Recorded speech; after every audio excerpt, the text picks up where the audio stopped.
एक बार की बात है।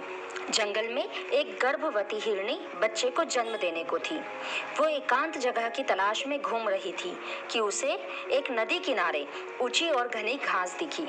उसे वो स्थान उपयुक्त लगा कि वो इस स्थान पर शिशु को जन्म दे सकती है। वहां पहुंचते ही उसे प्रसव पीड़ा शुरू हो गई।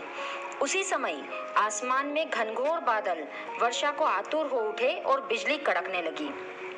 उसने दाएं देखा तो एक शिकारी तीर का निशाना उसकी तरफ साध रहा था। घबराकर वह दाहिने मुड़ी तो वहां एक भूखा शेर झपटने को तैयार बैठा था। सामने सूखी घास आंख पकड़ चुकी थी और पीछे मुड़ी तो नदी में जल बहुत था।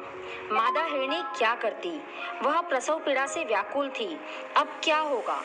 क्या वह हिरनी जीवित बचेगी? क्या वो अपने शावक को जन्म दे पाएगी? क्या शावक जीवित रह पाएगा? क्या जंगल की आग सब कुछ जला देगी?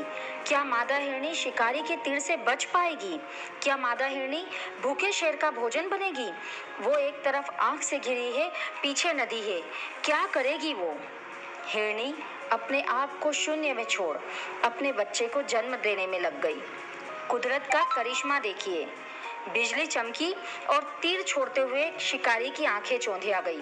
उसका तीर हिरनी के पास से गुजरते शेर की आंख में जा लगा।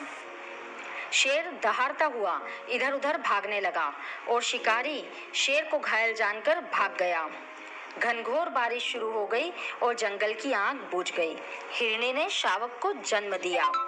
हमारे जीवन में भी कभी कभी कुछ ऐसे क्षण आते हैं जब हम चारों तरफ से समस्याओं से घिरे होते हैं और कोई निर्णय नहीं ले पाते। तब सब कुछ नियति के हाथों में सौंपकर अपने उत्तरदायित्व और प्राथमिकता पर ध्यान केंद्रित करना चाहिए।